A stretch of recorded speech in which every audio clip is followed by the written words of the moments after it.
Alright friends, welcome to BPSC basics. तो economy का ये क्लास नाइन्थ का बुक है, text book of class ninth economics, है ना। बहुत प्यारी किताब है। अगर आप यूपीएससी की तैयारी कर रहे हैं या बीपीएससी की या किसी भी स्टेट सिविल सर्विसेज की तैयारी कर रहे हैं और आपको इकोनॉमी बेसिक्स से समझना है, तो आप इस बुक को स्किप नहीं कर सकते। जनरली होता क्या है कि हम लोगों को लगता है कि अच्छा इकोनॉमी पढ़ना है तो हम 11th-12th का इकोनॉमी पढ़ लेंगे, 9th-10th का क्यों ही पढ़े, उसका क्या ही यूज़ है, क्या ही यूटिलिटी है, ठीक है। लेकिन बहुत सारे बेसिक कॉन्सेप्ट्स जो होते हैं वो इन किताबों में हैं, जो कि आपको अगर इसका समझ अभी यहाँ पर डेवलप हो गया ना, तो फिर बाकी जब आप कॉन्सेप्चुअल चीज़ों को हैंडल करेंगे तो वहाँ पे इशू नहीं होगा आपको। और दूसरी बात है कि बहुत सारा ऐसा ऐसा चीज़ है जैसे पीपल एज रिसोर्स है, ह्यूमन रिसोर्स, ह्यूमन कैपिटल, ठीक है। ये चीज़ें अगर आप बेसिक नैक यहाँ पे आपने नहीं डेवलप किया ना, पॉवर्टी के बारे में अगर बेसिक आपका अंडरस्टैंडिंग नहीं डेवलप हुआ ना, फूड सिक्योरिटी को लेके जीएस पेपर 3 यूपीएससी में इतना सारा सवाल आता है, लेकिन अगर फूड सिक्योरिटी का डेफिनेशन आप नहीं जाने ना, फूड सिक्योरिटी के बारे में ठीक से आपने नहीं पढ़ा ना, और एकदम बेसिक फंडामेंटल लेवल पे नहीं पढ़ा हुआ है, तो फिर मतलब यार फिर आप कहीं ना कहीं मिस कर रहे हो। और सोचो यार, ये 50-60 पेज की बुक है, उसको अगर आप नहीं पढ़ सकते हो, उसको अगर आप स्किप कर रहे हो, तो ये तो आप अपने साथ गलत कर रहे हो।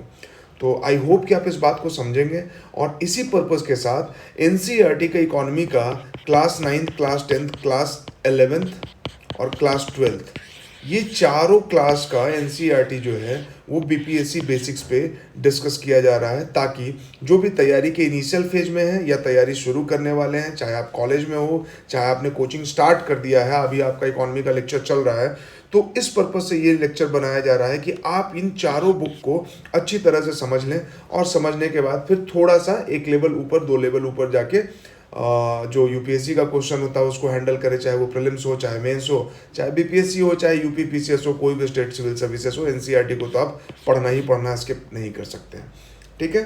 तो चलिए, इसका पहला चैप्टर है, और देखिए एनसीईआरटी की खूबसूरती क्या है ना। फंडामेंटल ड्यूटीज़ आपको यहाँ पे दिया हुआ है, आप नहीं पढ़ेंगे और फंडामेंटल ड्यूटीज़ से आपको सवाल आ जाएगा, आप सोचेंगे सिर्फ लक्ष्मीकांत पे पढ़ना है। जब यहाँ पे दिया हुआ है तो एक बार इसको पढ़ लेना चाहिए भाई कि फंडामेंटल ड्यूटीज़ में किन किन बातों पे बात किया गया है। एनवायरनमेंट पे भी बात किया गया, ठीक है, स्पिरिट ऑफ इंक्वायरी, ह्यूमनिज्म पे बात किया गया है, विमेन के डिग्निटी को लेकर बात किया गया है कि वैसे प्रैक्टिसेस को रिनाउंस करना है which are derogatory to the dignity of women, है ना।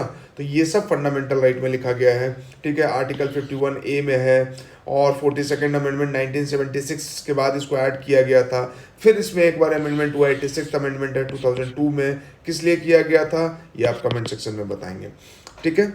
तो चलिए फिर अब शुरू करते हैं। बहुत प्यारी कहानी है, the story of a village. Palampur एक इमेजिनरी विलेज है, और इस विलेज के कहानी के माध्यम से, इस विलेज के कहानी के को पिरोते हुए इस तरह से पिरोया गया है कि आपको ये समझा दिया गया कि प्रोडक्शन क्या होता है, प्रोडक्शन के लिए क्या क्या जरूरी है, क्या क्या फैक्टर ऑफ प्रोडक्शन होते हैं, जो हम land, labour, capital and entrepreneurship पढ़ते हैं ना, तो उस पर बहुत बेसिक डिस्कशन है, बहुत फंडामेंटल डिस्कशन है इसमें। The purpose of the story is to introduce some basic concepts relating to production. Farming is the main activity, यही जो इमेजिनरी विलेज है वहाँ पे फार्मिंग यहाँ का मेन एक्टिविटी है ना। तो एज अ नेशन इंडिया का, अगर अभी आप 1991 की बात छोड़ दें, उसके बाद जो एलपीजी रिफॉर्म हुआ है और उसके बाद जो हमारा सर्विसेज सेक्टर ग्रो किया है उसको छोड़ दें, तो इंडिया को बोला जाता है कृषि प्रधान देश है, एंड एग्रीकल्चर हमारा जो है वो प्राइम इकोनॉमिक एक्टिविटी है, बहुत पहले से रहा है। तो उसी सेंस में आप उसी तरह से इस चीज़ को जब लेंगे, और ये इस पालमपुर को जब आपको मन करे तो इसको आप इंडिया से कंपेयर कर लीजिए, जब मन करे तो आप अपने स्टेट बिहार से कंपेयर कर लीजिए, जब मन करे तो आप अपने स्टेट यूपी से कर लीजिए या एमपी से कर लीजिए। वहाँ के जो स्टेट ऑफ प्रोडक्शन है उसको इससे आप समझ सकते हैं, जो फैक्टर ऑफ प्रोडक्शन है, वहाँ का जो ऑक्यूपेशनल स्ट्रक्चर है उसको इससे कंपेयर करके आप समझ सकते हैं। तो इसलिए एनसीईआरटी में इतनी खूबसूरती के साथ ये कहानी दी गई है। Farming is the main activity, और भी बाकी अदर एक्टिविटीज़ हैं, जैसे मैन्युफैक्चरिंग होता है स्मॉल लेवल पे, डेयरी प्रोडक्शन है, ट्रांसपोर्टेशन है, दुकानें हैं, शॉप्स है, सब कुछ है, ठीक है। तो production activities need various type of resources. Production के लिए बहुत सारा, जब तक रिसोर्स नहीं होगा तो आप कैसे प्रोड्यूस करेंगे, है ना। अब वो रिसोर्स जो है वो नेचुरल भी हो सकता है, मैन मेड भी हो सकता है, ठीक है। नेचुरल रिसोर्स में क्या हो सकता है कि भाई अगर डेयरी आपको प्रोड्यूस करना है, डेयरी का प्रोडक्शन, तो नेचुरली आपको पहले मिल्क तो चाहिए ही, बायोलॉजिकल प्रोडक्ट है ये, उसको फिर आप प्रोसेस करके डेयरी प्रोडक्ट बना सकते हैं, ठीक है। मैन मेड आइटम्स होता है, वहाँ से फिर प्रोडक्शन करना है कि भाई अगर आपको मान लीजिए कि प्लास्टिक का प्रोडक्शन करना है, ठीक है, तो प्लास्टिक का कोई आइटम डब्बा वगैरह बनाना है तो उसके लिए आपको प्लास्टिक चाहिए, तो वो तो मैन मेड आइटम है, ठीक है। ह्यूमन एफर्ट मनी, जो प्रोडक्शन एक्टिविटी है उसके लिए क्या क्या चाहिए आपको, नेचुरल रिसोर्सेज चाहिए, मैन मेड आइटम चाहिए, ह्यूमन एफर्ट, पैसा, कैपिटल, सब कुछ, ठीक है। तो various resources combine to produce the desire goods and services in the village. बहुत सारा रिसोर्स जो है, अलग अलग रिसोर्स जो है उसको मिलाते हैं और जो हमको डिजायर्ड गुड्स चाहिए या डिजायर्ड सर्विसेज जो चाहिए उसको हम प्रोड्यूस करते हैं। तो बेसिकली यही इकोनॉमिक एक्टिविटी है, इकोनॉमिक एक्टिविटी कर रहे हैं। अब मतलब जो भी प्रोड्यूस कर रहे हैं उसको या तो सेल्फ कंज्यूम करेंगे, नहीं तो फिर दूसरों के कंजम्पशन के लिए उसको एक्सपोर्ट करेंगे। सेल्फ कंजम्पशन के लिए करेंगे तो हमारा नीड फुलफिल होगा, एक्सपोर्ट करेंगे तो हमारे पास एक्स्ट्रा कैपिटल आएगा, पैसा आएगा, है ना। नेशन के लेवल पे बात करें तो फॉरेक्स रिजर्व आएगा, ठीक है, और लोकल लेवल पे बात करें भाई तो आपका अर्निंग होगा, आपको प्रॉफिट होगा, फिर अगेन आप इसको री इन्वेस्ट करेंगे और री इन्वेस्ट करके फिर आप अपने बिजनेस के स्केल को बढ़ाएंगे, फिर आपको और ज़्यादा प्रॉफिट होगा, ठीक है। तो various resources combine to produce the desired goods and services in the village, ठीक। चलिए अभी इंट्रोड्यूस किया है। ये जो गांव है Palampur, that is well connected. ये हर वर्ड का मीनिंग है, ये क्यों लिखा है वेल कनेक्टेड, ठीक है। नेबरिंग विलेजेस एंड टाउन से वेल कनेक्टेड है। वेल कनेक्टेड है तभी इसका जो प्रोडक्ट है वो हर जगह पहुंचा पाएगा। ये वेल कनेक्टेड है तभी हर जगह से रॉ मटेरियल जो भी प्रोडक्शन के लिए जरूरत होगा वो आ पाएगा यहाँ पे, है ना। वेल कनेक्टेड है यानी ट्रांसपोर्टेशन बहुत अच्छा है, ऑल वेदर रोड है, ट्रांसपोर्टेशन सिस्टम बहुत अच्छा डेवलप है, अलग अलग मीन्स ऑफ ट्रांसपोर्टेशन है। तो जब हम लोग नेशन या स्टेट के लेवल पे बात करते हैं, है ना, तो कनेक्टिविटी की बात करते हैं। आप देखिए सागरमाला प्रोजेक्ट, है ना, सागरमाला के अलावा जो है भारतमाला प्रोजेक्ट, है ना, डेडिकेटेड फ्रेट कॉरिडोर बनाने का जो बात होता है, डेडिकेटेड ईस्ट कॉरिडोर तो बन ही रहा है, कोलकाता से लेके, मतलब जो हल्दिया है कोलकाता में, बंगाल में, वहाँ से लेके और पंजाब तक कनेक्ट कर रहे हैं, फिर उसको नीचे JNPT जवाहरलाल नेहरू पोर्ट जो है मुंबई में, वहाँ तक कनेक्ट कर रहे हैं। तो ये कनेक्टिविटी क्यों जरूरी है, गांव के लेवल पे आपको समझाया गया, but this connectivity, this well connection, this all weather road, है ना। अब रोड गांव के लेवल पे तो रोड है, नेशन के लेवल पे पोर्ट भी आ जाएगा, नेशन के लेवल पे बहुत सारा हाईवे भी आ जाएगा, नेशन के लेवल पे एयर ट्रांसपोर्ट भी आ जाएगा, है ना। तो ये वेल कनेक्टिविटी इसलिए जरूरी है कि आप रिसोर्सेज का आदान प्रदान कर सके, एक्सचेंज कर सके, आप फिनिश्ड गुड्स एंड सर्विसेज का एक्सचेंज कर सके, है ना। मूवमेंट आसान हो, अगर मूवमेंट नहीं होगा तो फिर प्रोडक्शन जो है वो बहुत स्मॉल स्केल पे, स्मॉल लेवल पे रह जाएगा और वो सेल्फ सफिशिएंसी तक ही सीमित रह जाएगा, सेल्फ कंजम्पशन तक ही सीमित रह जाएगा, ठीक है।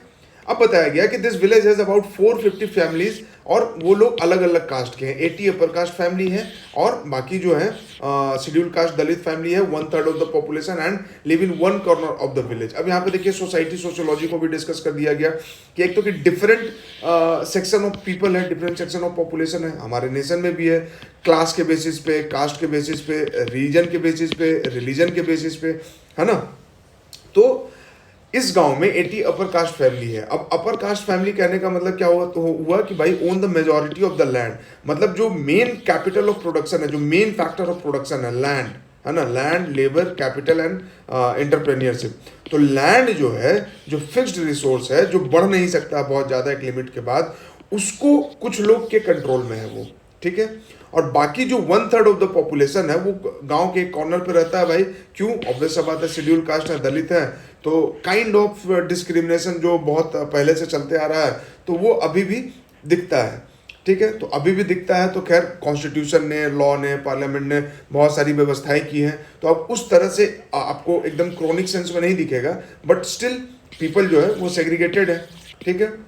तो ये चीज़ आपको नेशन के लेवल पे भी दिखेगा, ठीक है, कि हाई क्लास पीपल, अगर आप बड़े बड़े शहर में, नोएडा, गुड़गांव में आप जाएंगे तो आपको दिखेगा कि हाई राइज बिल्डिंग में रहते हैं लोग, और जो उन बिल्डिंग्स में काम करने वाले लोग होते हैं वो आसपास के झुग्गी झोपड़ी में रहते हैं। जैसे उसी मुंबई में एशिया का सबसे बड़ा स्लम धारावी आपको मिल जाएगा, और धारावी के लोग कहाँ काम करते हैं, जो वहाँ के रिच क्लास के लोग हैं उनके यहाँ जाके काम करते हैं। तो ये सेम चीज़ यहाँ गाँव में होगा, ये जो शेड्यूल कास्ट के, दलित कम्युनिटी के जो लोग हैं, ये क्या करेंगे, ये अपर कास्ट के लोगों के पास जाके उनके पास जो लैंड है उस पर काम करेंगे, यानी लेबर प्रोवाइड कराएंगे।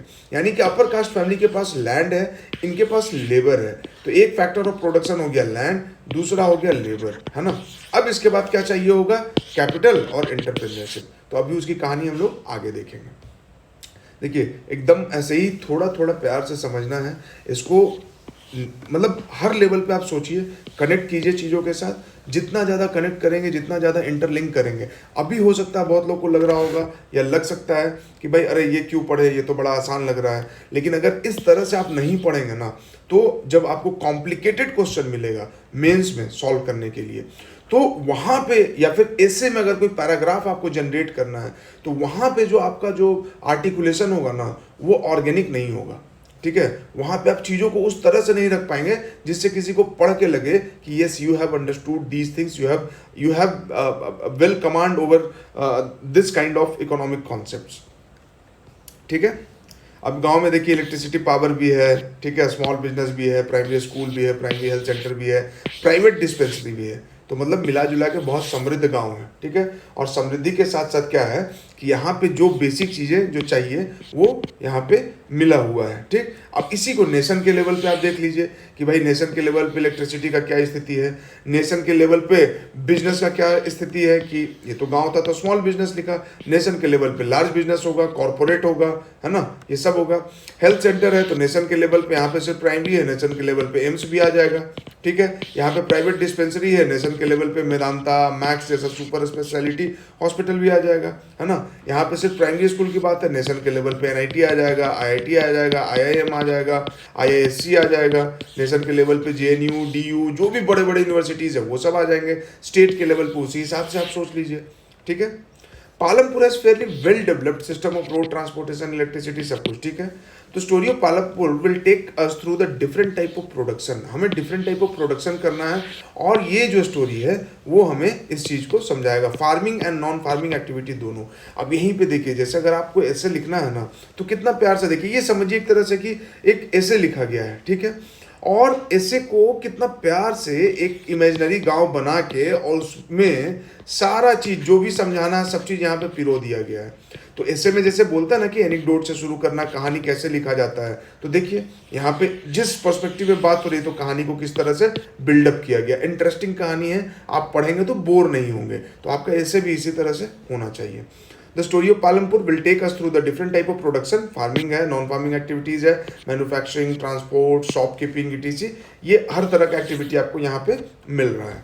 ठीक है, चलिए अब यहाँ से देखते हैं कि ऑर्गेनाइजेशन ऑफ प्रोडक्शन कैसे है। द एम ऑफ प्रोडक्शन क्या होता है, is to produce the goods and services that we want, that we need, that we want for our consumption, that we want क्यों, अपने सेल्फ कंजम्पशन के लिए, या हो सकता है कि एक्सपोर्ट करने के लिए, या हो सकता है कि स्टोर करेंगे बाद में सेल्फ कंज्यूम करेंगे, या बाद में एक्सपोर्ट करेंगे, है ना।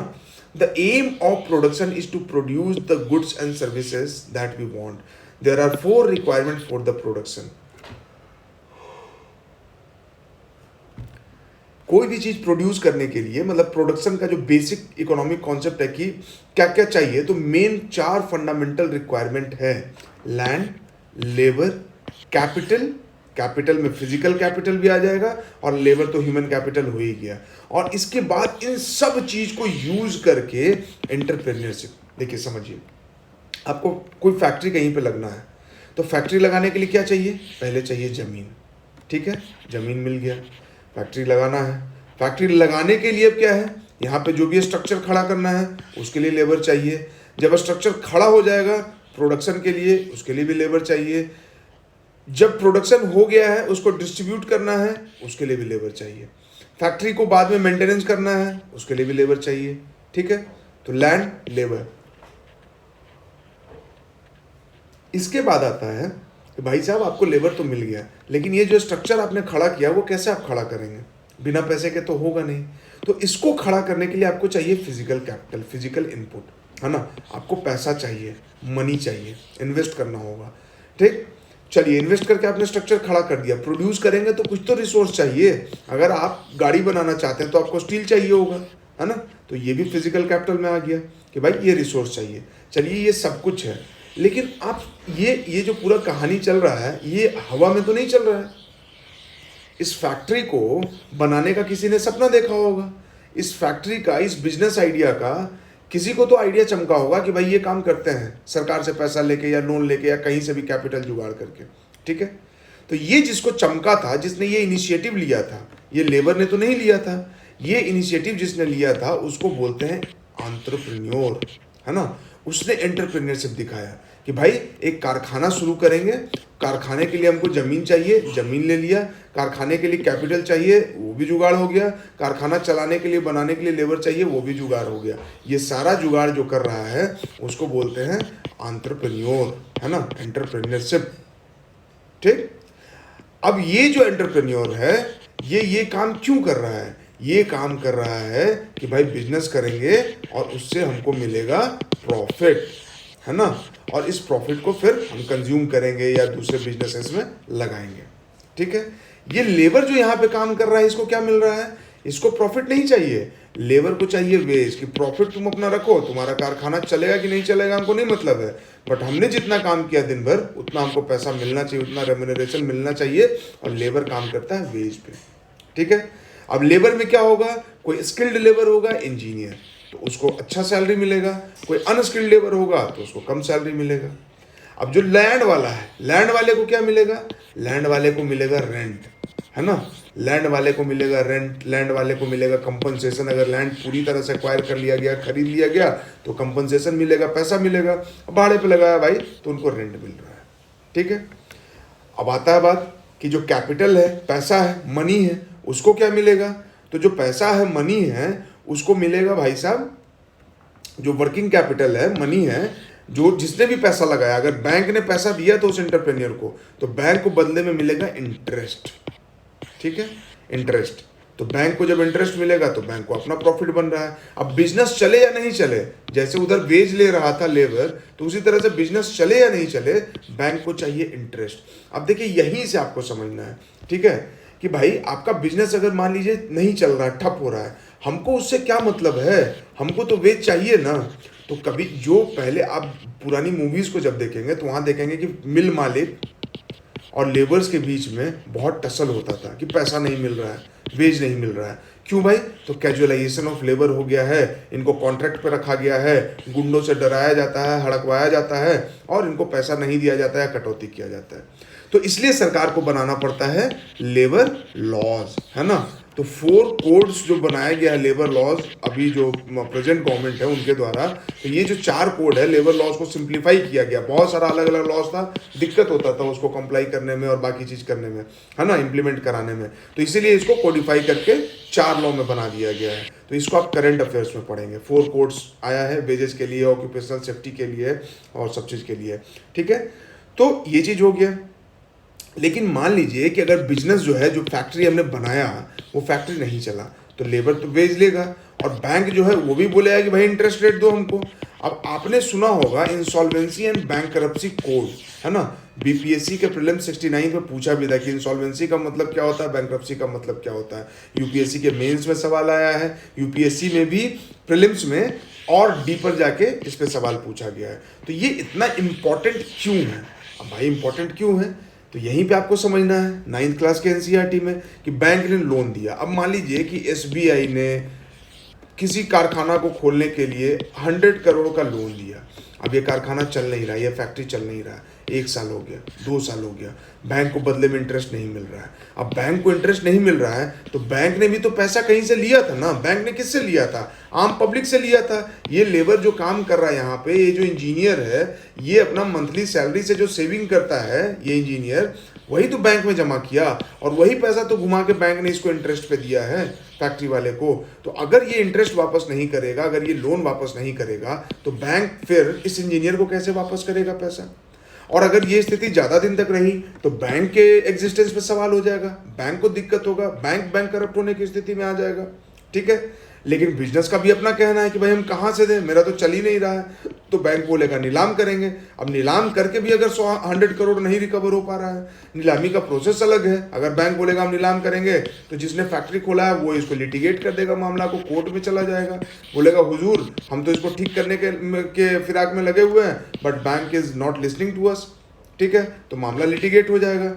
तो इसके वजह से क्या हो रहा है, ईज ऑफ डूइंग बिजनेस खराब हो रहा है। अब ईज ऑफ डूइंग बिजनेस खराब हो रहा है तो हमारा जो स्कीम है make in India, skill India, ये सब का क्या हो जाएगा? हमारा जो एम है कि हम वर्ल्ड का थर्ड लार्जेस्ट इकोनॉमी बनना चाहते हैं, अभी फिफ्थ पे हैं, तो इसका क्या होगा?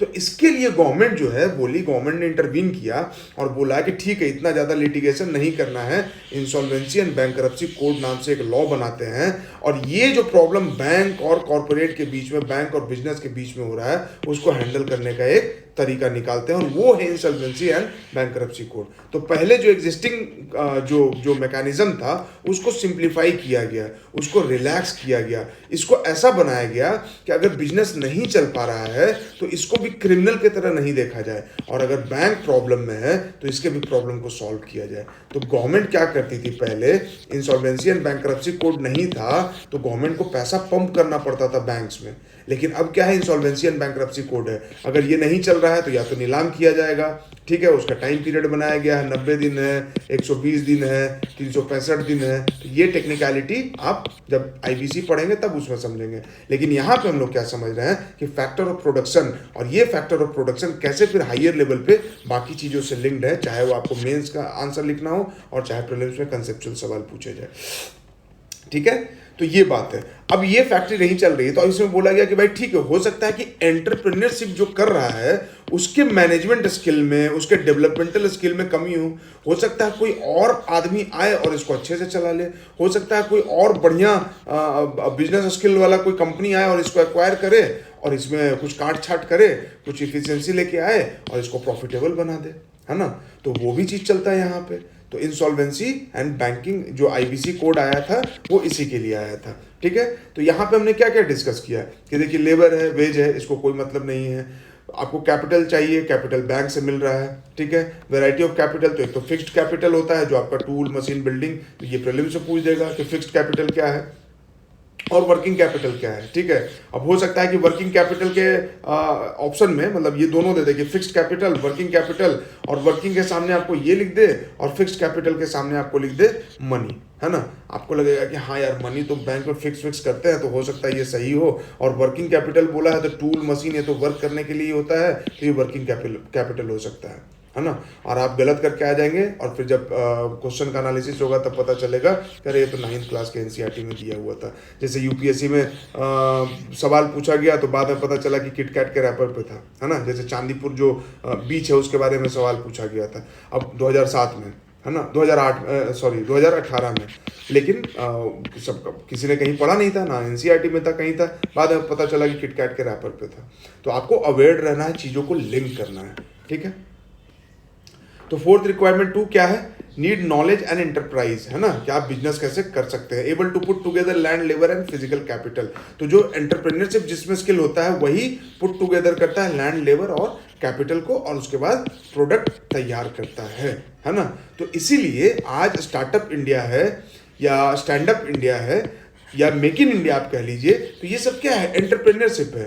तो एंटरप्रेन्योरशिप करने के लिए आपको क्या चाहिए, लैंड चाहिए, लेबर चाहिए और फिजिकल कैपिटल चाहिए। तो सरकार बोलती है कि भाई हमारे यहाँ खूब सारा स्टार्टअप खोलो, खूब सारा बिजनेस करो, जॉब प्रोवाइड कराओ लोगों को, इकोनॉमी को ग्रो कराओ, और इसीलिए सरकार जो है लैंड एक्विजिशन को लेके लॉ लेके आती है, लेबर को लॉज को जो है वो सिंप्लीफाई करती है, कॉम्प्लिकेशंस को ख़त्म करती है, कैपिटल प्रोवाइड कराने में कैपिटल सब्सिडी मिलता है, फिजिकल कैपिटल चाहिए तो उसमें भी सरकार प्रोवाइड कराती है। इवन कि एंटरप्राइज डेवलप करने के लिए जैसे नीति आयोग का अटल टिंकरिंग लैब, आपने स्कीम सुना होगा, ठीक है, मेंटोरशिप प्रोवाइड कराया जाता है कि ठीक है, आप अगर आप मान लीजिए किसी भी तरह का स्टार्टअप आप शुरू करना चाहते हैं और उसमें आपको उस क्षेत्र में जो दिग्गज लोग हैं, आप मान लीजिए ऑटोमोबाइल में स्टार्टअप शुरू करना चाहते हैं तो ऑटोमोबाइल में जो दिग्गज लोग हैं वहां से आपको मेंटरिंग मिलेगा, मेंटोरशिप मिलेगा, है ना। तो इतना तरह का चीज चल रहा है, ठीक। तो जब इस बात को हम पढ़ रहे हैं, समझ रहे हैं, तो इसको उस तरह से लिंक करके पढ़ना है ताकि जब आप एक बार समझ जाए, आपका समझ जब डेवलप हो जाए, क्योंकि देखिए डायरेक्टली सवाल बहुत कम आएगा, सवाल जो भी आएगा वो इनडायरेक्टली आएगा, ठीक है। बीपीएससी में तो खैर या स्टेट पीसीएस में इनडायरेक्टली सवाल बहुत ज़्यादा नहीं पूछे जाते थे, अब पूछा जाना शुरू हुआ है, ठीक है। और यूपीएससी का तो खैर ट्रेडिशन ही रहा है कि आपसे एनालिटिकल सवाल पूछेगा, तो जब तक आपका एनालिटिकल स्किल नहीं डेवलप होगा तो आप प्रॉब्लम में रहेंगे, ठीक है। ह्यूमन कैपिटल, तो ये इस पे तो एक चैप्टर ही है, तो वहाँ पर हम लोग डिस्कस करेंगे कि कैसे ह्यूमन रिसोर्स जो है वो ह्यूमन कैपिटल में ट्रांसफॉर्म होता है जब हम इसको एजुकेट करते हैं, जब इसको हम हेल्थ प्रोवाइड कराते हैं, जब इसको स्किल प्रोवाइड कराते हैं, ठीक है। चलिए, every production is organised by combining land, labour, physical capital and human capital. इसको बोलते हैं फैक्टर ऑफ प्रोडक्शन। यही हमने अभी तक डिस्कस किया। अब आते हैं वापस से पालमपुर पे। अभी तक तो आप भूल भी गए होंगे कि हम लोग पालमपुर की स्टोरी को डिस्कस कर रहे थे। Farming in Palampur. लैंड तो भैया देखो फिक्स्ड है, लैंड इज फिक्स्ड रिसोर्स, ठीक है। क्यों फिक्स्ड है? भारत का नक्शा, उसको आप चेंज कर सकते हैं क्या? नहीं कर सकते हैं। अब जो हमारा इंडिया का मैप है, ये एग्जैक्ट इंडिया नहीं है, आपको मतलब आप मान के चलिए सदर्न इंडिया आपने बनाया, ठीक है। तो लैंड क्या है? हमारा तो मैप फिक्स है। अब बहुत से बहुत हम क्या कर सकते हैं ना, कि जंगल को काट के नया लैंड रिक्लेम कर सकते हैं। इसको बोलते हैं लैंड रिक्लेम करना, ठीक है। बहुत से बहुत हम क्या कर सकते हैं, जो लैंड बंजर है, इनफर्टाइल है, उस पर जाके हम फर्टिलाइजर वगैरह यूज़ करके खेती कर सकते हैं या उस पर इंडस्ट्री लगा सकते हैं। लेकिन इसका भी एक लिमिट है, इससे ज़्यादा तो एक्सपैंड नहीं कर पाएंगे।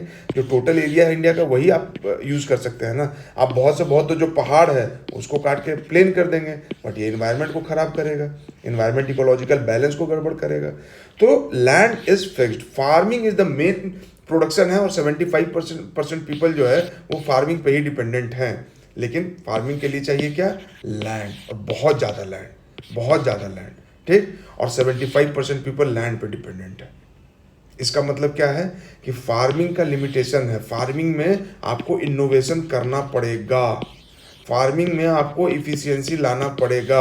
और एक टाइम के बाद ये जो 75% लोग हैं उसको रिड्यूस करना पड़ेगा, उसको 20% पे लाना पड़ेगा, 10% पे लाना पड़ेगा, 5% पे लाना पड़ेगा। और ये कब आएगा? जब यहाँ के लोग सेकेंडरी सेक्टर और टर्सरी सेक्टर में जाएंगे, ठीक है।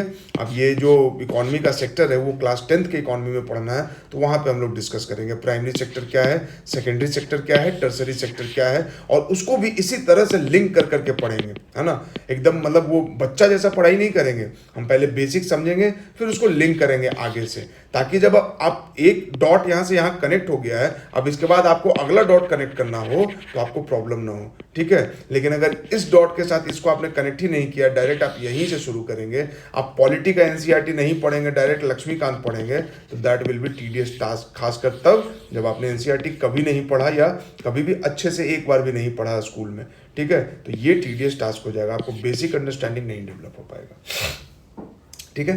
Farming is the main production है, 75% लोग इसमें एंगेज है। फार्मर्स और फार्म लेबरर्स ये है 75%, ठीक है। कंस्ट्रेंट क्या है कि land are fixed, no expansion in land area. Maximum आप क्या कर सकते हैं? मैक्सिमम वही कर सकते हैं कि जो वेस्ट लैंड है उसको कन्वर्ट कर सकते हैं कल्टिवेबल लैंड में, बट इसका तो लिमिटेशन है। No further scope by bringing no new land under cultivation, ठीक है। अब यहीं पे देखिए हेक्टेयर का भी आपको डेफिनेशन दे दिया। बहुत लोग को ये भी नहीं पता होगा कि 100 मीटर का जो स्क्वायर होता है उसको बोलते हैं 1 हेक्टेयर, ठीक है। तो 100 इंटू 100 यानी कि 10,000 मीटर स्क्वायर 1 हेक्टेयर में एरिया होता है। अब ये क्यों इंपॉर्टेंट है? जब आप स्मॉल, मार्जिनल और लार्ज फार्मर पढ़ेंगे ना, अभी आगे इसी में मिलेगा, तब आप समझेंगे कि हेक्टेयर क्यों इंपॉर्टेंट है।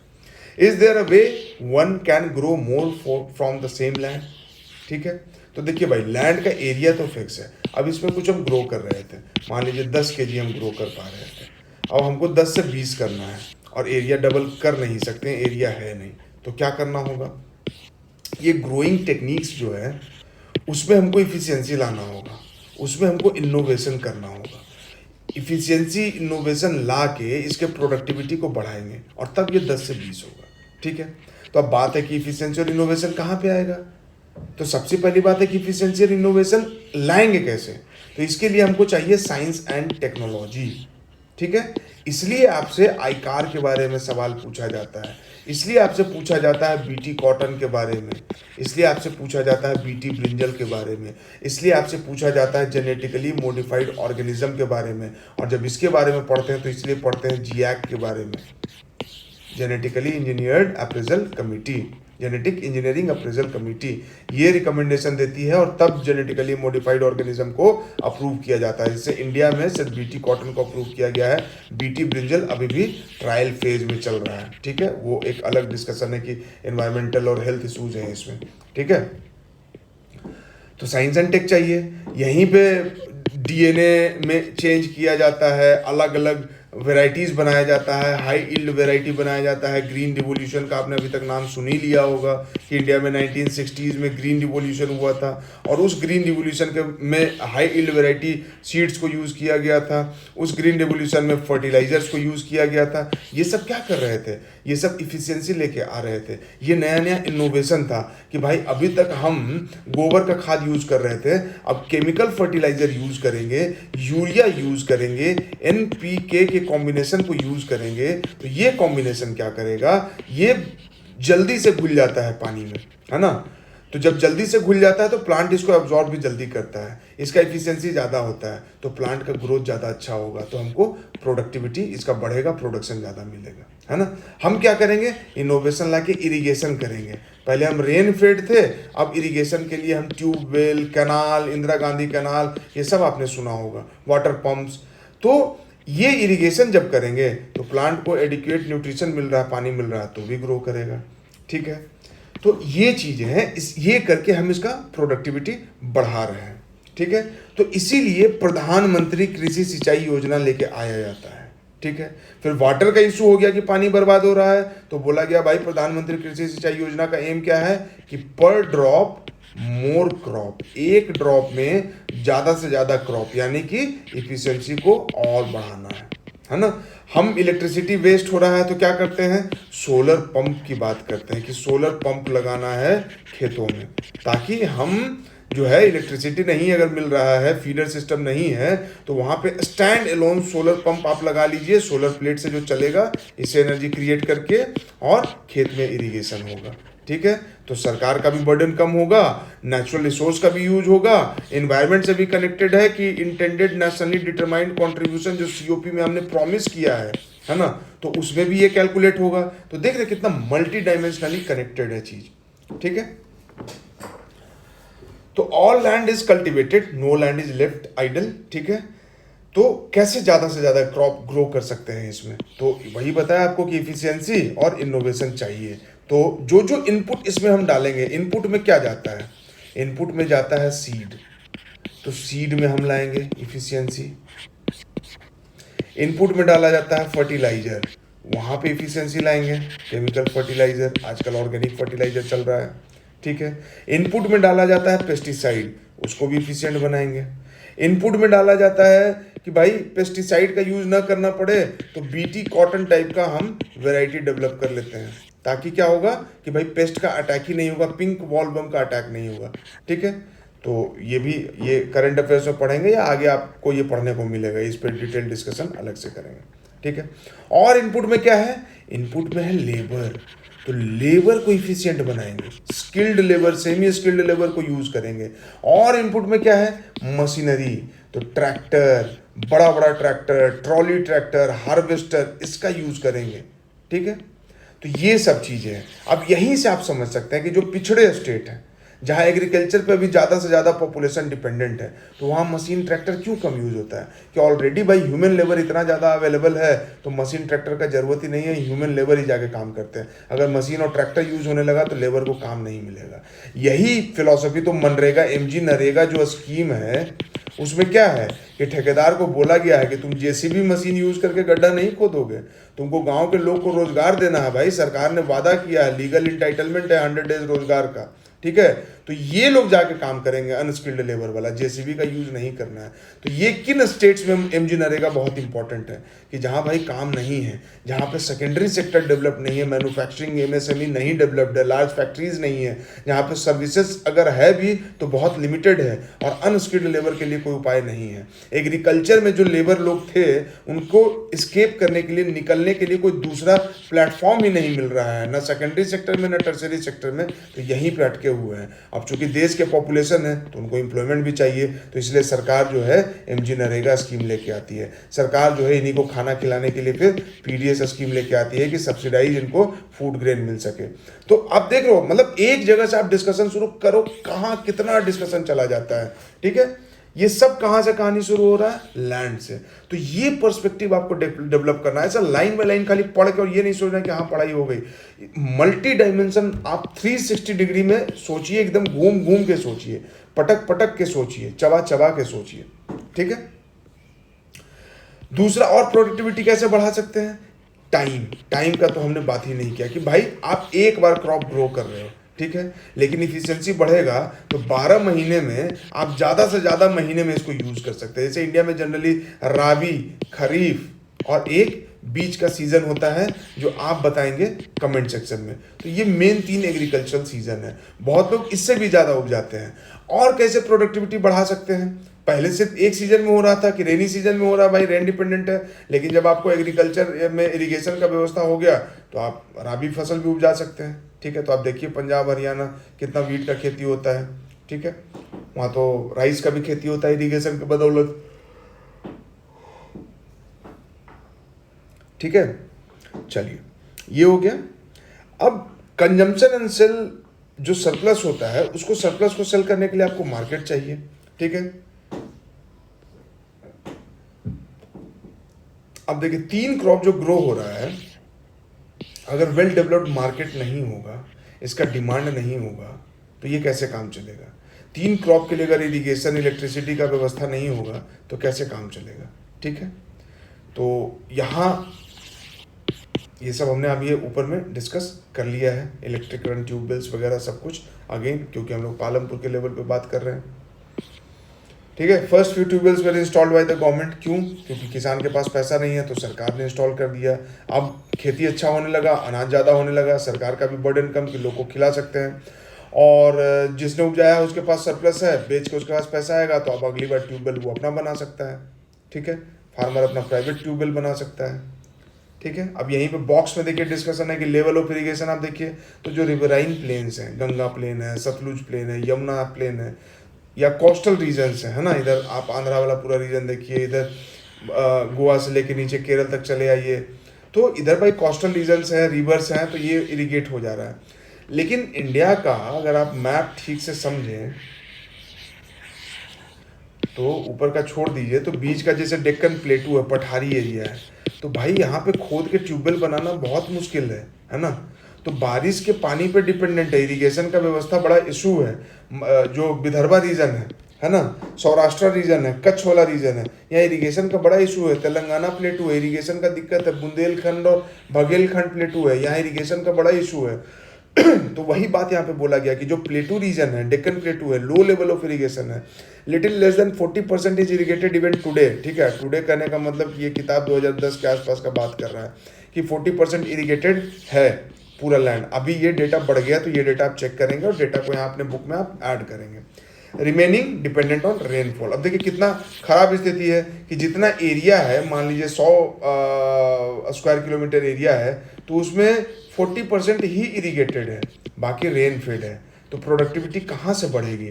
प्रोडक्टिविटी बढ़ेगी, जो हम लोग अभी बात कर रहे थे कि सेम एरिया से ज़्यादा प्रोडक्शन चाहिए, तो उसके लिए हमको इरिगेशन भी देना पड़ेगा। तो इसलिए गवर्नमेंट इरिगेशन का स्कीम लेके आती है, इसलिए इन सब चीज़ों पर इतना बात होता है, इसलिए बजट में इसके बारे पे स्कीम लेके आते हैं बजट में, इसलिए इसको अलग से पैसा दिया जाता है, बात किया जाता है, इसलिए बजट का किसान इंतजार करते हैं कि भाई इरिगेशन के लिए कोई व्यवस्था आएगा, सब्सिडी मिलेगा, बाकी चीज़ होगा, है ना। ये बात है। इसलिए इकोनॉमिक सर्वे में इन चीज़ों पे, एग्रीकल्चर पे अलग से चैप्टर बना हुआ आता है, और इसलिए इतना डिस्कस किया जाता है कि जब आपका, हमारा इरिगेशन 100% होना चाहिए, तभी तो हम मैक्सिमम एफिशिएंसी को अचीव कर पाएंगे, ज़्यादा से ज़्यादा प्रोड्यूस कर पाएंगे। To grow more than one crop on a piece of land during the year is known as multiple cropping. तो मल्टीपल क्रॉपिंग का डेफिनेशन क्या हो गया? More than one crop during the year. अब यही डेफिनेशन जब आप शंकर आईएएस के या पीएमएफ आईएएस के बुक में पढ़ते हैं तो वहाँ पे याद करते हैं, रटते हैं कि मल्टीपल क्रॉपिंग क्या है, डबल क्रॉपिंग क्या है, रिले क्रॉपिंग क्या है, और वही चीज़ एनसीईआरटी में दिया हुआ है, तो आप इसको स्किप कर देते हैं।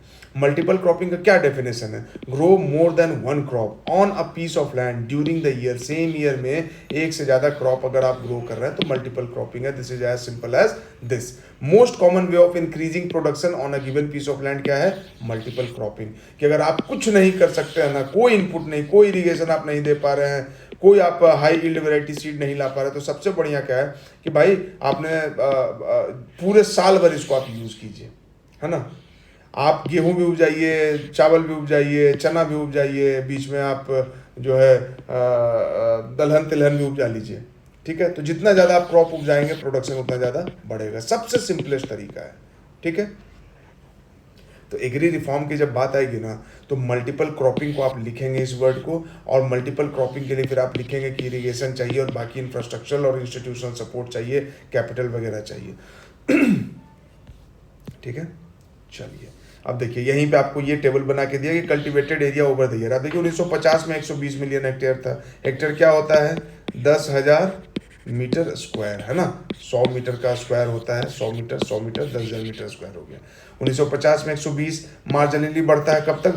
1970 तक 10 मिलियन हेक्टेयर, फिर और 10 मिलियन हेक्टेयर। ठीक है, तो इस समय बढ़ रहा है, वेस्टलैंड को रिक्लेम कर रहे हैं, बाकी नया नया लैंड आ रहा है। ठीक है, लेकिन उसके बाद से आप देखिए 1970 में जो 140 हेक्टेयर हुआ है, उसके बाद तो ये यही है। समझ रहे हैं? अब ये आपको देखना होगा, समझना होगा कि भाई लैंड अब हो गया फिक्स हमारे पास, और लैंड का डिमांड बहुत ज़्यादा बढ़ रहा है। क्यों बढ़ रहा है? Land is being demanded by growing population, they want house. Land is being demanded by secondary sector, tertiary sector, कि भाई फैक्ट्री लगाना है, ऑफिस खोलना है।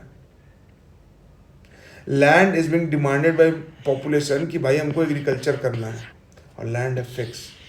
तो लैंड को बहुत इफिशिएंट यूज करना होगा। तो लैंड इफिशियंसी पे अगर आप पे मेंस में सवाल पूछे और इस पे जब आप लिखेंगे ना, तो जब मतलब इन जनरल मैंने देखा है जितने लोगों का मेंस का जो जीएस का आंसर लिखते हैं, तो यार इस पे फोकस नहीं करते हैं कि लैंड पे फोकस करें, ये थोड़ा डेटा दे दे। इस डेटा को देखिए आप, एनसीईआरटी में लिखा हुआ है, इस डेटा को जब आप कोट करेंगे ना, चेक करने वाला का दिल खुश हो जाएगा कि अरे वाह तुमने समझा है चीज़ों को, है ना। और तब फिर बात करेंगे कि लैंड इफिशियंसी हमको बढ़ाना होगा। इंडिया में लैंड बैंक का बात हो रहा है ना। खेत का जो फ्रेगमेंटेशन होता है, ये खेत है अभी इसका प्रोडक्टिविटी 2 टुकड़ा में हुआ, तो डिमार्केट करने के लिए इतना एरिया बीच में चला गया। फिर ये 4 टुकड़ा में होगा नेक्स्ट जनरेशन में, डिमार्केट करने के लिए इतना एरिया चला गया, और टुकड़े टुकड़े होते जाएंगे। इतना एरिया बर्बाद हो रहा है, समझ रहे हैं। तो लैंड पूल करने के लिए बात होता है, लैंड रिफॉर्म का बात होता है, चकबंदी करने का बात होता है कि आपका फ्रेगमेंटेड टुकड़ा टुकड़ी इधर उधर ज़मीन है, तो सब ज़मीन को एक जगह आप कहीं पे ज़मीन चॉइस कर लीजिए, आपको वहाँ पे मिल जाएगा। और उसी तरह से सारे किसान को, ताकि एक जगह पे हो, आप एक जगह सारा इनपुट डाल सकें, इस तरह का डिमार्केशन में लैंड बर्बाद ना हो, आपको ट्रांसपोर्टेशन में 4 जगह नहीं जाना पड़े, एक ही जगह आपका काम चल जाए, है ना। तो इससे प्रोडक्टिविटी इफिशियंसी बढ़ेगा, कॉस्ट इफेक्टिवनेस बढ़ेगा। ठीक बात है। तो इस डेटा को याद रखिएगा कि मात्र हमने आज़ादी के बाद 120 के बाद प्लस 20 मिलियन हेक्टेयर बढ़ाया है, लेकिन पॉपुलेशन की बात करेंगे तो 30 करोड़ से आज हम लोग 150 करोड़ की तरफ बढ़ गए हैं। तो पॉपुलेशन 5 गुना बढ़ रहा है, और लैंड हमारा कितना बढ़ा है? तो 20% भी नहीं बढ़ा है, लैंड हमारा बढ़ा है 15%, और पॉपुलेशन 5 गुना बढ़ गया है, 500%। ठीक है, तो ये कैसे सॉल्व होगा? ये सॉल्व होगा इफिशियंसी से, ये सॉल्व होगा नया नया इनोवेशन से। ठीक है, इसीलिए कृषि कर्मण अवार्ड के बारे में सवाल पूछा जाता है। इसीलिए जब आईकार कोई नया सीड वैरायटी डेवलप करता है तो उसके बारे में सवाल पूछा जाता है। आई होप कि आप समझ रहे होंगे कि कैसे सवाल को पूछा जाता है, क्या इंटेंशन होता है उसको पूछने के पीछे। तो जब आप लॉजिकल गेसिंग करेंगे, एलिमिनेशन करेंगे, तो इस फिलॉसफी को याद रखेंगे। इस तरह से हर सब्जेक्ट में, हर टॉपिक में जब आप बेसिक समझ जाएंगे ना, तो आपको एलिमिनेट करना भी आसान होगा कि अच्छा इसके पीछे का फिलॉसफी ये है, तो उस हिसाब से ये 2 ऑप्शन तो एलिमिनेट हो गया, ये 2 बच गया है, इसमें से कोई एक चूज करना है। सॉरी, ठीक है। द अदर वे क्या है कि use modern farming method. Modern farming method क्या है भाई? यील्ड बढ़ाने के लिए। तो यील्ड क्या होता है? Measured as crop produced on a given piece of land during a single season. Single season का बात कर रहा है, ईयर का बात नहीं कर रहा है, याद रखिएगा। सीजन का बात कर रहा है, ईयर नहीं बोला यहाँ पे। मल्टीपल क्रॉपिंग में ईयर का बात हो रहा था, एक साल में, यहाँ सीजन का बात हो रहा है कि यील्ड।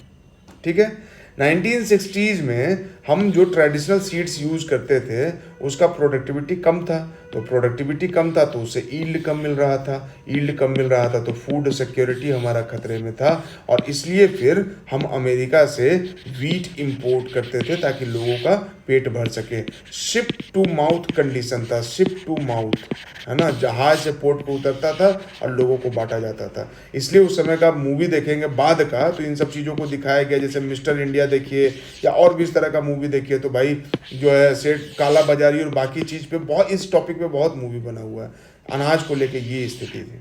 और इसी बीच में 1962 में चाइना के साथ वॉर होता है और 1965 में पाकिस्तान के साथ वॉर होता है। स्थिति हमारी ख़राब हो जाती है। और अमेरिका जो है, चूँकि इंडिया का करीबी जो है वो रसिया से रहा, तो अमेरिका जो है वो वीट देने में आनाकानी किया।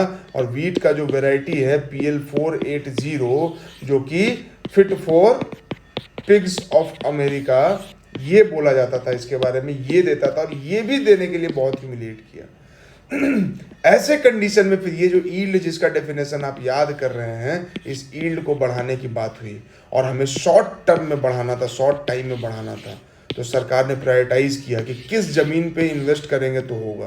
तो पंजाब, हरियाणा, वेस्टर्न यूपी और साउथ में आंध्र प्रदेश का कुछ एरिया, ठीक है, ये एरियाज थे जहाँ पे सरकार ने इनपुट दिया और यील्ड बढ़ा। ठीक है, इसी को बोलते हैं ग्रीन रेवोल्यूशन। ठीक है, ये सब तो नॉर्मल चल रहा था पहले। ग्रीन रिवोल्यूशन हुआ वीट एंड राइस में। ठीक है, अब ये भी आपको याद रखना है कि देखिए वीट एंड राइस लिखा, पल्सेस तो यहाँ पे नहीं लिखा है। तो ये भी जब ग्रीन रिवोल्यूशन को आप क्रिटिसाइज करेंगे तो ये लिखेंगे कि सेलेक्टिव क्रॉप्स के लिए हुआ और सेलेक्टिव एरिया में हुआ, पूरे देश को नहीं फायदा हो पाया। लेकिन उस समय यही ज़रूरत थी, तो शॉर्ट टर्म मेजर में ये जल्दी से काम करना था, इसलिए किया गया। जैसे अगर आप किसी सब्जेक्ट को पूरा नहीं पढ़ते और एग्ज़ाम देना है तो भाई सिनॉप्सिस पढ़ के जाना पड़ता है। तो सरकार फूड सिक्योरिटी के लिए एक तरह से सिनॉप्सिस बना रही थी, है ना, शॉर्ट नोट्स बना रही थी। दूसरे का आप कह सकते हो कि नोट्स का जेरोक्स करा के पढ़ना पड़ रहा था कि पहले पेट तो भर जाए। ठीक है, ये सब क्या हो रहा था, greater amount of grain in a single plant में ज़्यादा ग्रेन होगा, नंबर ऑफ प्लांट भी बढ़ेगा, तो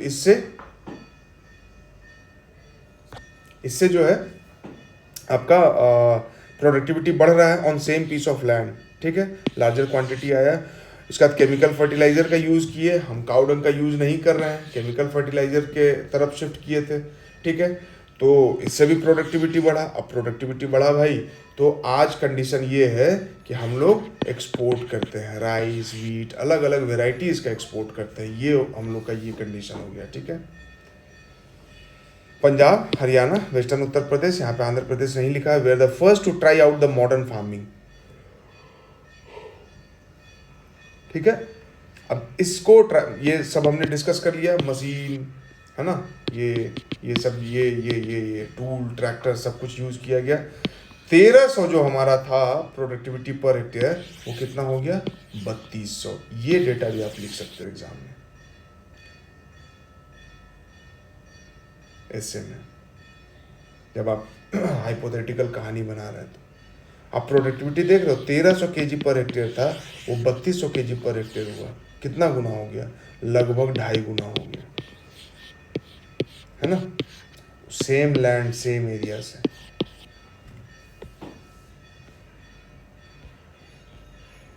इस क्वेश्चन में थोड़ा डेवलप कीजिएगा कि what is the difference between multiple cropping and modern farming method, है ना, क्या डिफरेंस है, इससे क्या प्रोडक्टिविटी पे क्या असर पड़ रहा है।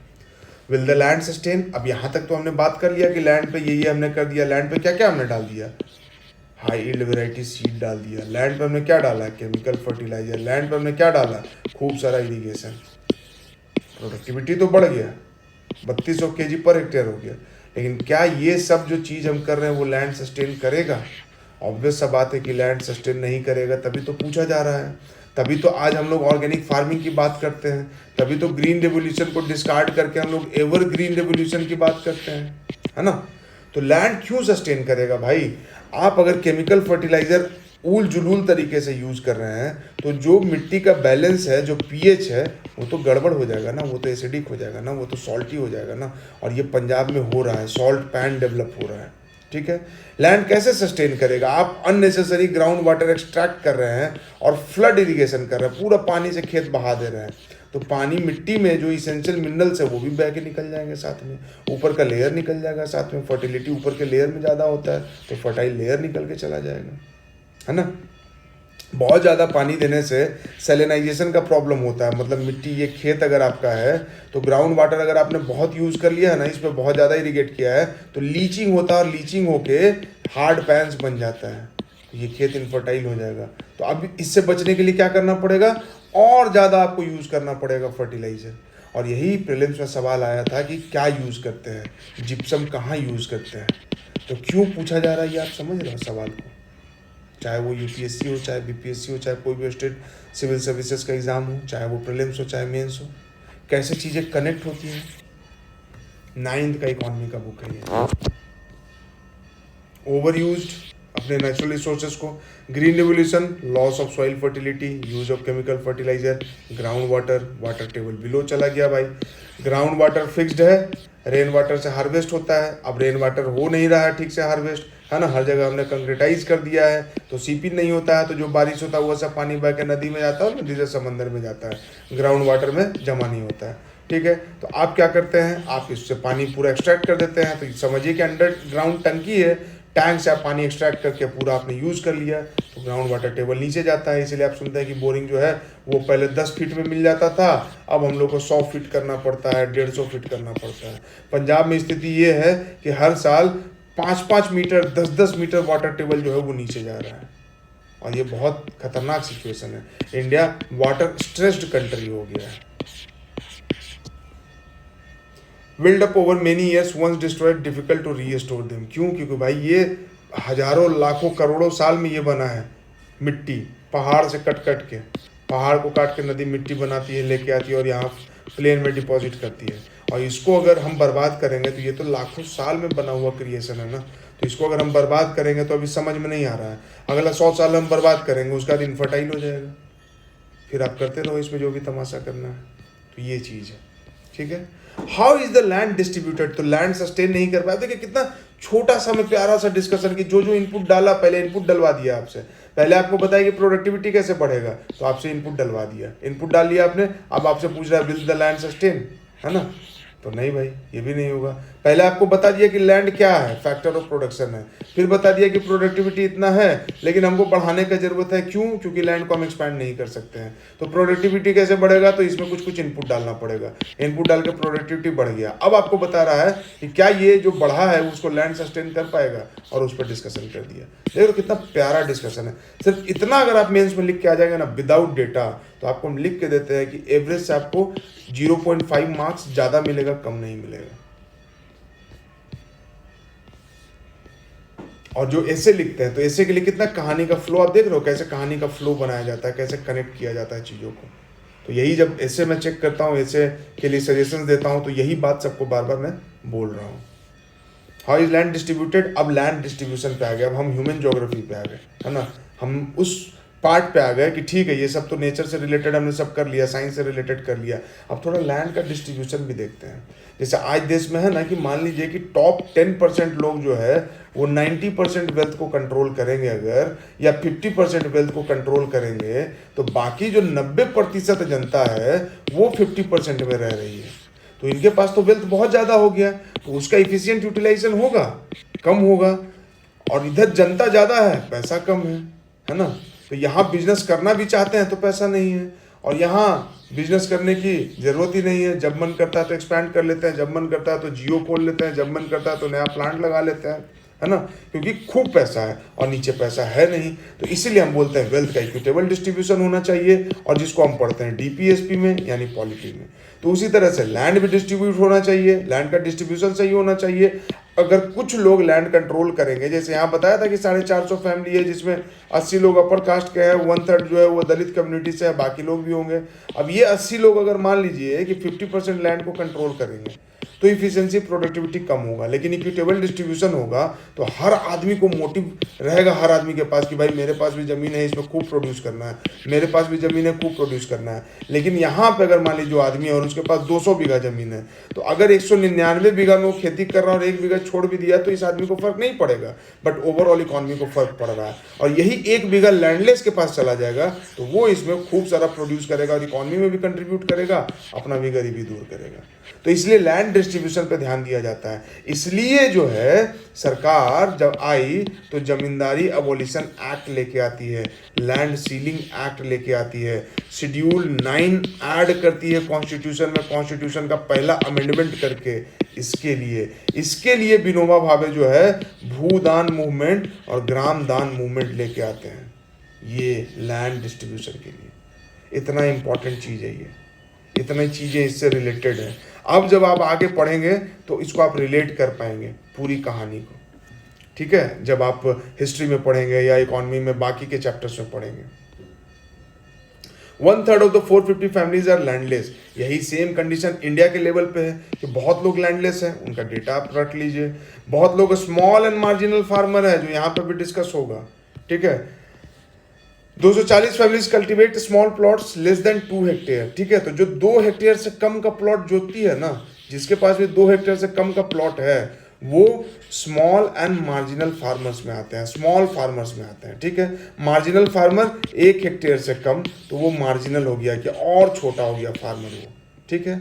और जो 2 हेक्टेयर से 10 हेक्टेयर पे है, तो उसको लार्ज फार्मर बोलते हैं, ठीक है। 60 families of medium and large farmer who cultivate more than 2 hectare, ठीक है।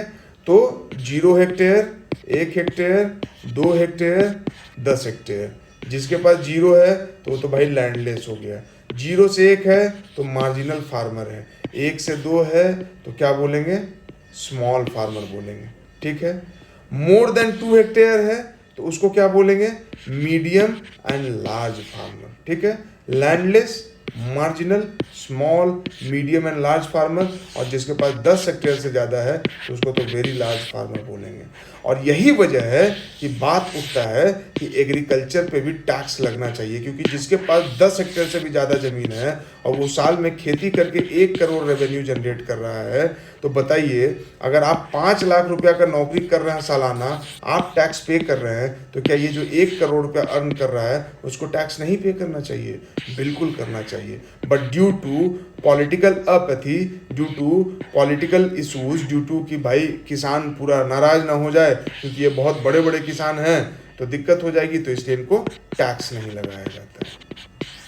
Otherwise there income should be also taxed. इस पर भी डिबेट चलता रहता है। आपको नहीं लगता है कि जो लैंडलेस लेबर हैं तो या तो इनको स्किल प्रोवाइड करा के और इनको सेकेंडरी सेक्टर में नहीं तो टर्सरी सेक्टर में एडजस्ट किया जाए? फार्मलेस, ये लैंडलेस फार्म लेबर के रूप में काम करेंगे, रोज का 100-200 रुपया कमाएंगे, अपना भी जिंदगी खराब, अगला जनरेशन भी खराब। या फिर इनको लैंड प्रोवाइड कराया जाए कि लो भाई तुम लैंड लो, इस पर खेती करो और कमाओ खाओ अच्छे से। लेकिन ये नहीं हो पाता है। जो मार्जिनल फार्मर हैं उनको भी जाके दूसरे के खेत में काम करना पड़ता है। भाई 1 हेक्टेयर से कम है, अपना तो खेती कर ही लिए, अब और क्या करेंगे? खाली टाइम में बैठे हैं, बच्चे का स्कूल का फीस देना कैसे होगा? तो फिर जाके दूसरे के खेत में काम करते हैं। Even small and marginal farmer के लोग पूरा परिवार अपने खेत में ही लगे रह जाते हैं। और यहाँ से फिर कॉन्सेप्ट आता है डिस्गाइज्ड एम्प्लॉयमेंट का, डिस्गाइज्ड अनएम्प्लॉयमेंट का, छुपी हुई बेरोजगारी। ये भी हम लोग आगे देखेंगे कि जहाँ 2 लोग को काम करना चाहिए वहाँ 5 लोग जबरदस्ती काम कर रहे हैं, प्रोडक्टिविटी पे कोई असर नहीं पड़ रहा है, ठीक है। चलिए, who will provide the labour? After land, labour is the next necessary factor. Land, labour, capital and, और यहाँ पे भी देखिए बता दिया, small farmers less than 2 hectare, medium and large farmer more than 2 hectare, ठीक है। तो जो स्मॉल फार्मर है वो 36% है, ठीक है। 36% लैंड है इनके पास, और जो 64% लैंड है वो 20% लोग के पास है, और 36% लैंड में 80% लोग हैं। तो ये भयावह स्थिति है। तो इंडिया में भी जब फार्म रिफॉर्म, एग्रीकल्चर रिफॉर्म की बात करते हैं ना, तो स्मॉल एंड मार्जिनल फार्मर का आपको डेटा देना है कि भाई 65%, 70% जो है स्मॉल एंड मार्जिनल फार्मर है, और ये बहुत ही भयावह दयनीय स्थिति है। इसलिए सरकार फिर डबलिंग फार्मर इनकम पॉलिसी और स्कीम लेके, टारगेट लेके आती है, ठीक है। Who will provide the labor? After land, labor is the next important factor of production. तो small farmer cultivate their own field, और उसके बाद thus they provide the labor required for farming themselves, ठीक है। स्मॉल फार्मर अपना ही खेत में कर रहा है, लैंडलेस लेबर और मार्जिनल फार्मर जो है वो मीडियम और लार्ज फार्मर के यहाँ जाके काम करेगा। यही गाँव का सिस्टम चलता है, ठीक है। तो एक विशियस साइकिल ऑफ पॉवर्टी भी बन जाता है यहाँ से, कि जो ह्यूमन रिसोर्स है हमारा वो वेस्ट हो रहा है, ह्यूमन रिसोर्स को हम इफिशिएंटली यूज ही नहीं कर पा रहे हैं, वो बेचारा बस 200-300 रुपया रोज कमाने के कुचक्र में फंसा हुआ है, ठीक है। और इसका रीज़न क्या है? लैंड का डिस्ट्रीब्यूशन ठीक नहीं है, इसके पास स्किल नहीं है, दूसरा एवेन्यू नहीं है, एग्रीकल्चर के अलावा नॉन एग्रीकल्चर एक्टिविटीज़ नहीं डेवलप्ड है, सेकेंडरी सेक्टर नहीं डेवलप्ड है। लेबर इंटेंसिव जॉब नहीं डेवलप किया, लेदर इंडस्ट्री डेवलप कर देना, टॉय इंडस्ट्री डेवलप कर देना, पापड़ अचार ये बनाने का इंडस्ट्री डेवलप करना, एमएसएमई को डेवलप करना, है ना।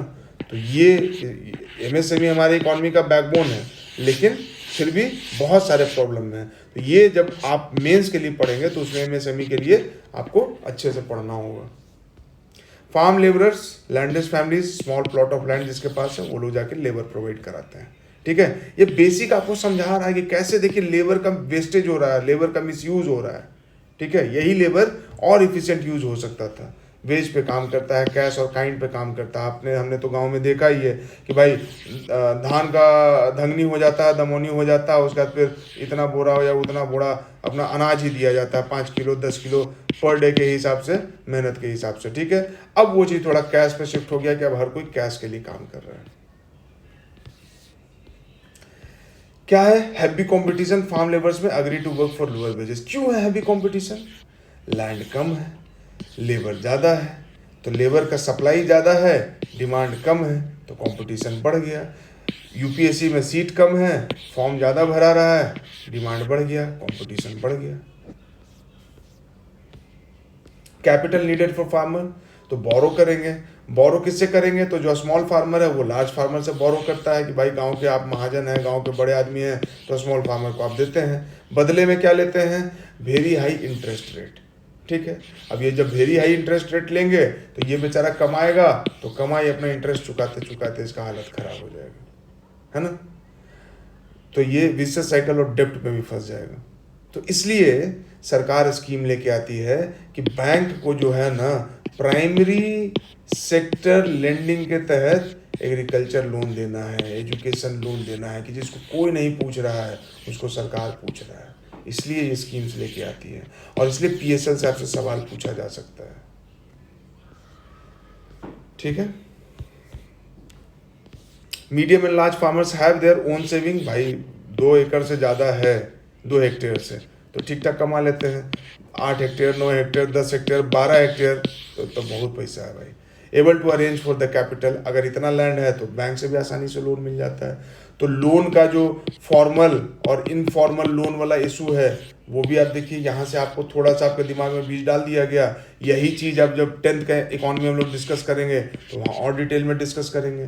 जब 11th 12th में जाएंगे तो वहाँ फिर एकदम पासिंग रेफरेंस में देगा। 11th की इकॉनमी में इस पर बहुत डिटेल में डिस्कस नहीं करेगा। तो इन चीज़ों को अगर आप पीछे से नहीं समझे रहेंगे तो 11th का इकॉनमी, इंडियन इकोनॉमिक डेवलपमेंट खाली पढ़ के चीज़ों पर आप अपना कमांड नहीं डेवलप कर पाएंगे। और जब ये कमांड नहीं डेवलप होगा तो करंट में जो इशूज चल रहा है, जो current affairs, current contemporary events हैं, फार्म लॉ क्यों आया है, फार्म बिल क्यों आया है, उसको आप गहराई से नहीं समझ पाएंगे। क्यों इसका विरोध हो रहा है, क्यों बड़े बड़े किसान इसका विरोध ज़्यादा कर रहे थे, क्यों वो फार्म प्रोटेस्ट ऑर्गेनाइज कर रहे थे, ये आपको समझ में आएगा। ये पालमपुर की कहानी से समझ में आएगा। Among the 3 factors, labor is the most abundant factor of production. तो चीप लेबर, चीप।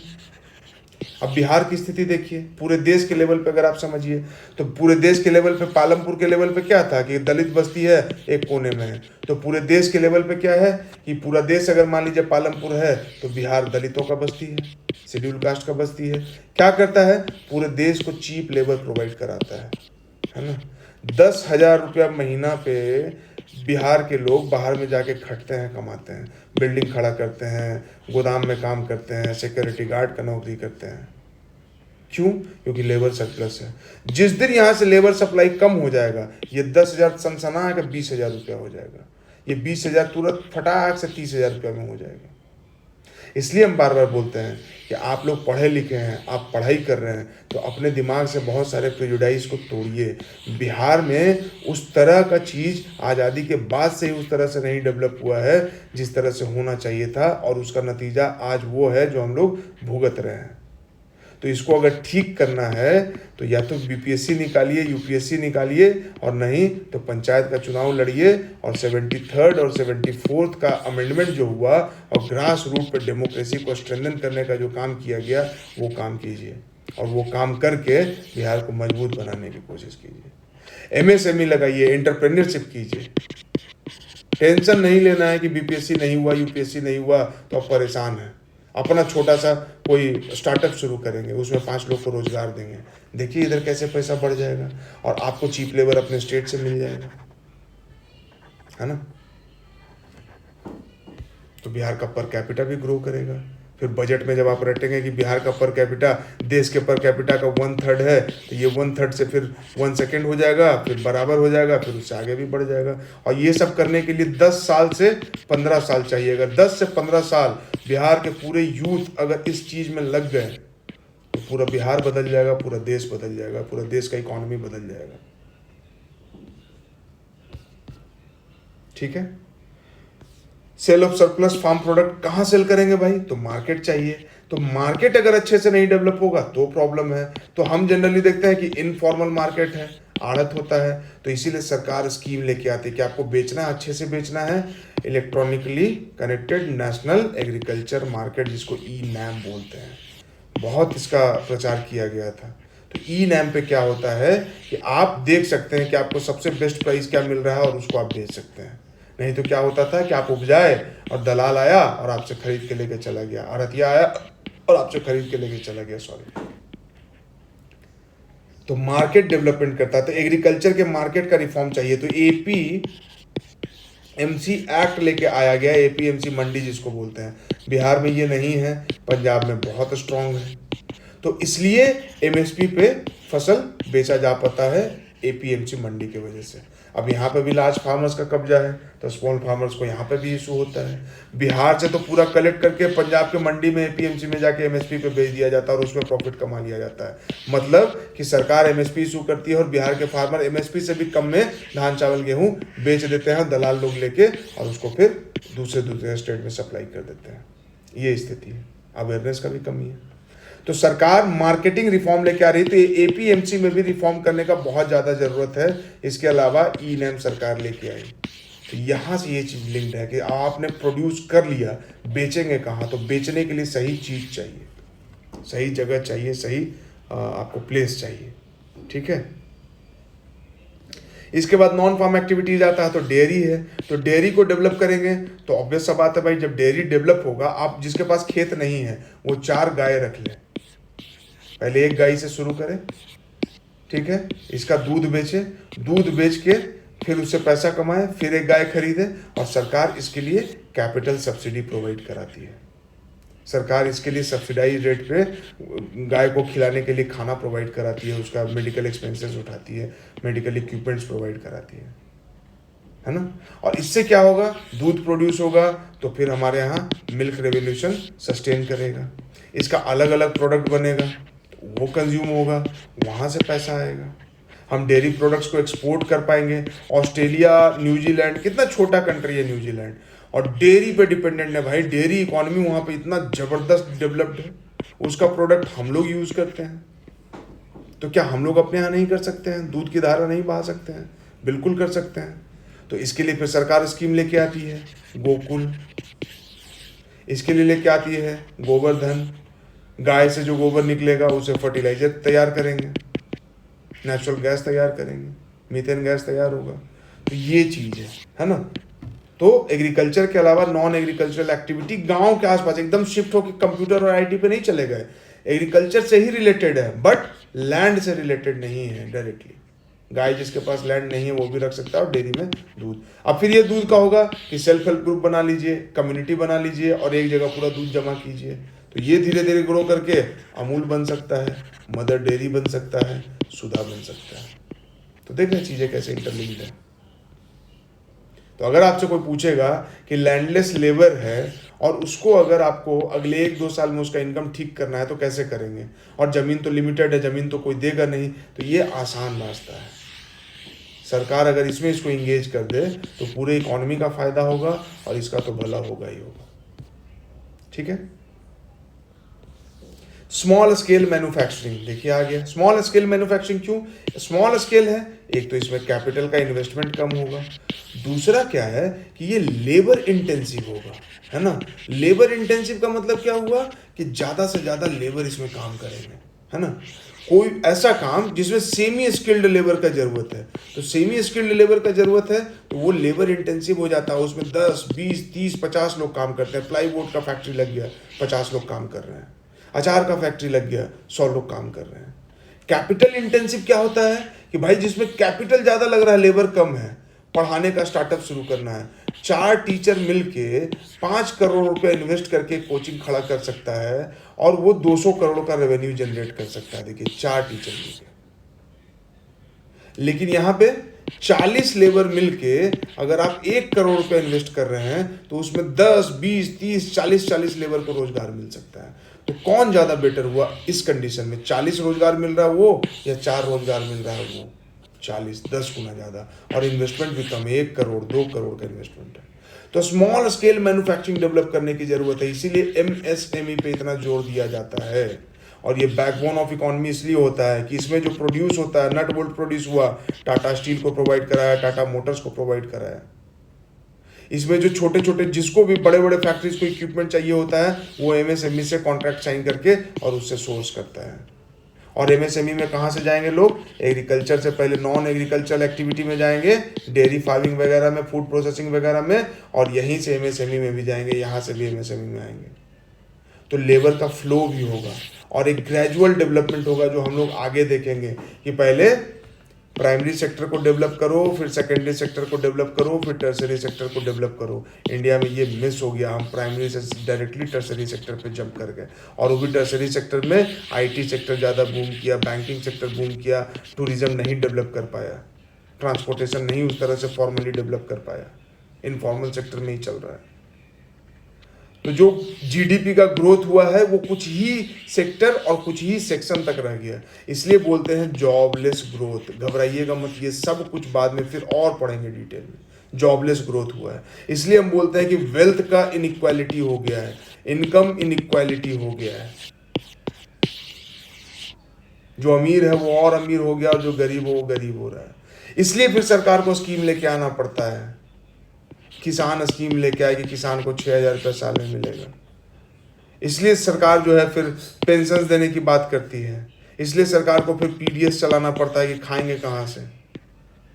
ठीक है, तो ये सब का सॉल्यूशन क्या है कि एक तरीके से एक ऑर्डर में सब कुछ हो, पहले प्राइमरी सेक्टर डेवलप हो, फिर सेकेंडरी सेक्टर डेवलप हो, फिर टर्सरी सेक्टर डेवलप हो।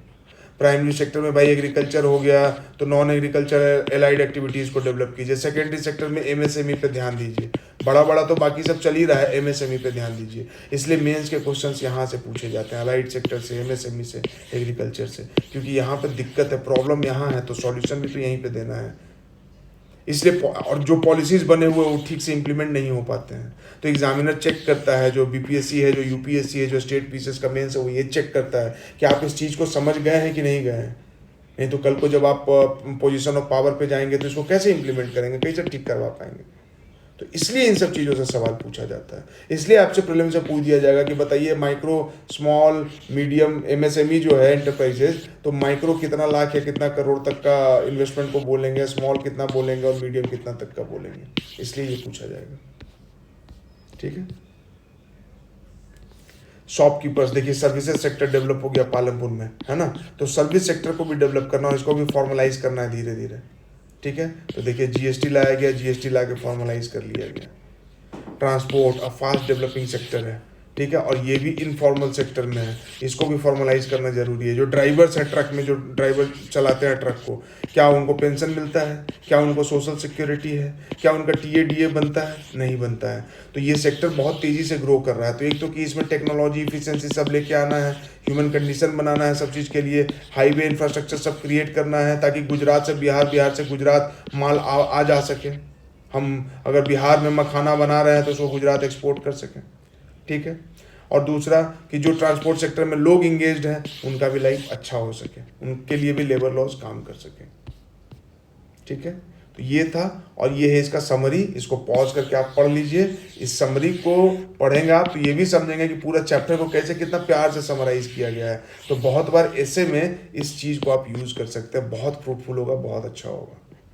तो आई होप कि इस लेक्चर से आपको समझ में आया होगा कि ये छोटा सा चैप्टर था कि स्टोरी ऑफ पालमपुर, और उसको डिस्कस करते करते हम उसके इर्द गिर्द की चीज़ों को, इकोनॉमी को बाकी चीज़ों से रिलेट कर करके, इकोनॉमी के डिफरेंट सेक्टर्स को रिलेट करके, डिफरेंट इशूज़ को रिलेट करके चीज़ों को हमने समझने की कोशिश की है। तो एक कंसेप्चुअल क्लैरिटी थोड़ा सा यहाँ से आया होगा। इस लेक्चर को अगर आपने एक बार देखा है, बहुत अच्छे से नहीं समझ में आया, दोबारा देखिए, तिबारा देखिए, 1.5 पे करके, 2 पे करके देखिए और चीज़ों को अच्छे से समझिए। एक बार ये कॉन्सेप्चुअल क्लैरिटी आया, एक बार ये सोचने का तरीका डेवलप हुआ, तो उसके बाद आपको ना मेंस का क्वेश्चन टफ लगेगा, ना ही प्रीलिम्स का क्वेश्चन टफ लगेगा। फैक्चुअल चीज़ें तो हम रट ही लेते हैं, कंसेप्चुअल चीज़ में कहीं ना कहीं फंस जाते हैं। एलिमिनेशन में आपको काम आएगा, हर चीज़ में काम आएगा। तो आई होप कि यू एंजॉयड दिस वीडियो। अगर आपने एंजॉय किया है तो बोलना ना पड़े, दोस्तों के साथ शेयर कीजिए, चाहे वो यूपीएससी की तैयारी कर रहे हो, बीपीएससी की तैयारी कर रहे हो, या कोई भी सिविल सर्विसेज की तैयारी कर रहे हो। Share with them. इस चैनल पे और भी बहुत सारे प्यारे प्यारे वीडियोज़ हैं, बीपीएससी स्पेसिफिक बहुत सारे वीडियोज़ हैं, तो उन वीडियोज़ को आप शेयर कीजिए। पीटी 365 का वीडियो उसको देखिए, स्ट्रैटेजी वीडियो है उसको देखिए, और अपनी तैयारी को स्ट्रीमलाइन कीजिए, सही डायरेक्शन में लेके जाइए। अदरवाइज बहुत ज़्यादा मिसगाइडेंस है मार्केट में, मिसगाइडेंस से थोड़ा आपको बचना होगा। तो बोल बच्चन बंद करते हैं। Signing off, BPSC basics.